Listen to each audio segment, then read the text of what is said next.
আসসালামু আলাইকুম রহমতুল্লাহ। আশা করি সকলে ভালো আছে। যুগ যুগ ধরে মানুষ তাদের কর্মকারণে যেরকম সম্মানিত হয়েছে, ঠিক সেরকম ভাবে অপমানিত হয়েছে। বর্তমান একটি বিষয় আমি আপনাদের সামনে তুলে ধরবো, সেটি হচ্ছে, আপনারা অবশ্যই জানেন পয়লা বৈশাখে প্রায় কিশোরগঞ্জের হাওড় যে এলাকা রয়েছে, সেখানে প্রায় 14 কিলোমিটার রাস্তা আলপনায় বর্ণিল করে রাখা হয়েছে। আর এই কাজগুলো কে করেছে? এই কাজগুলো করেছে সুনামধন্য কিছু ভার্সিটির স্টুডেন্ট। তার মানে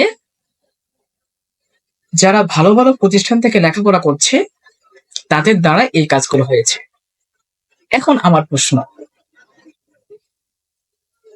তারা যে এই কাজগুলো করলো, তাহলে কি তাদের ভার্সিটিতে এগুলো শিক্ষা দেওয়া হয় যে আপনারা মানুষের ক্ষতি করবেন, আপনারা কৃষকদের ক্ষতি করবেন, আপনারা অপচয় টাকা নষ্ট করবেন, আপনারা দেশের ক্ষতি করবেন? এগুলো কি সেখানে শিক্ষা দেওয়া হয়? অবশ্যই না। কিন্তু তাদের চিন্তা চেতনা থেকেই তারা এগুলো করেছে।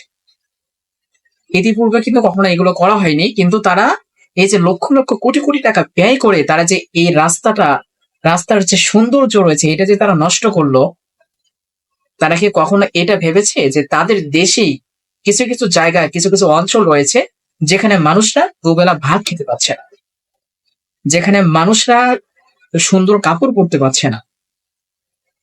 তারা এটা ভাবেনি কখনো? অবশ্যই তারা এটা জানে। কে না জানে যে বাংলাদেশের দরিদ্র অনেক অঞ্চল রয়েছে, অনেক জায়গা রয়েছে যেখানে মানুষ ক্ষতিগ্রস্ত, যেখানে মানুষ দুবেলা খাবার খেতে পারে না। তাহলে তারা কেন সেই ভালো কাজগুলো রেখে তারা কেন এই খারাপ কাজগুলো করলো?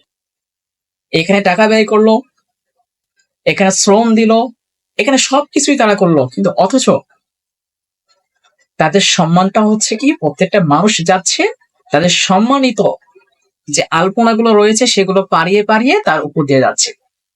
এটাই হচ্ছে তাদের সম্মান। তার মানে হচ্ছে তারা ওইখান থেকে যথেষ্ট পরিমাণ সম্মান পাচ্ছে, যে সম্মানটা তাদের পাওয়ার কথা ছিল ঠিক সেটাই পাচ্ছে। অথচ যদি তারা এই টাকাটা যদি তারা দরিদ্র এবং অসহায় ব্যক্তিদের মাঝে দুবেলা খাবারের ব্যবস্থা করত, তাহলে কতই না ভালো, তাদের সম্মানটা কতই না উপরে উঠত।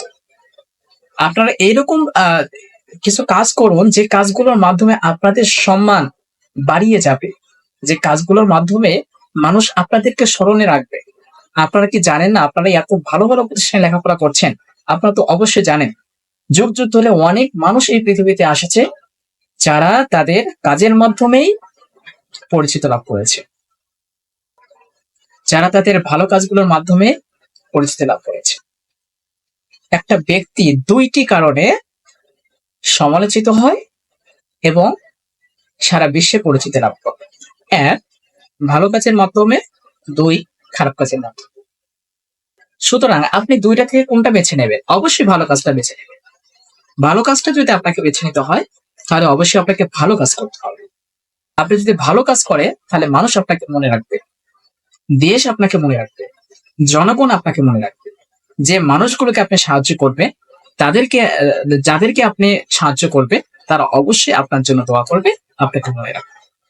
তাহলে কেন আপনারা এই ভালো কাজগুলো রেখে কেন আপনারা ওই নোংরা কাজগুলো করলেন, যার মাধ্যমে কৃষকদের আপনি ক্ষতি করলেন, যার মাধ্যমে আপনি দেশের ক্ষতি করলেন, যার মাধ্যমে আপনি দেশের জনগণের ক্ষতি করলেন, যার মাধ্যমে আপনি রাস্তার ক্ষতি করলেন, মানে রাস্তার সৌন্দর্য নষ্ট করলেন? কেন এগুলো কেন করলেন? আপনাদের তো কমন সেন্স এতটুকু, মানে এতটাও দুর্বল না যে আপনারা এই বিষয়গুলো বুঝতে পারবেন না, যে আসলে আমরা যে এখানে এরকম রং ব্যবহার করছি, কেমিক্যাল জাতীয় রং ব্যবহার করছি, এগুলোর ফলে তো আশেপাশে তো জমি রয়েছে, অনেক ক্ষেত রয়েছে, সেগুলোর ক্ষতি হতে পারে। তাহলে আপনারা কেন এই কাজগুলো করবেন? আপনারা যদি একটু চিন্তা ভাবনা করতেন, গরিবদের জন্য যদি আপনারা এতটুকু করতেন, তাহলে হয়তোবা আজকে আমার মনে হয় প্রত্যেকটা টিভি নিউজ, প্রত্যেকটা স্থান থেকে, প্রত্যেকটা জায়গা থেকে, প্রত্যেকটা ব্যক্তি আপনাদেরকে বাহবা দিত, আপনাদের সম্মান আরো বাড়িয়ে দিত। কিন্তু আপনারা এমন একটা কাজ করেছে যে কাজের মাধ্যমে আপনারা সমালোচিত হইলে, যে কাজের মাধ্যমে আপনাদেরকে বিভিন্ন কথা শুনতে হলো, যে কাজের মাধ্যমে আপনারা আপনাদের যে সম্মান, সেই সম্মানগুলোকে হারিয়ে।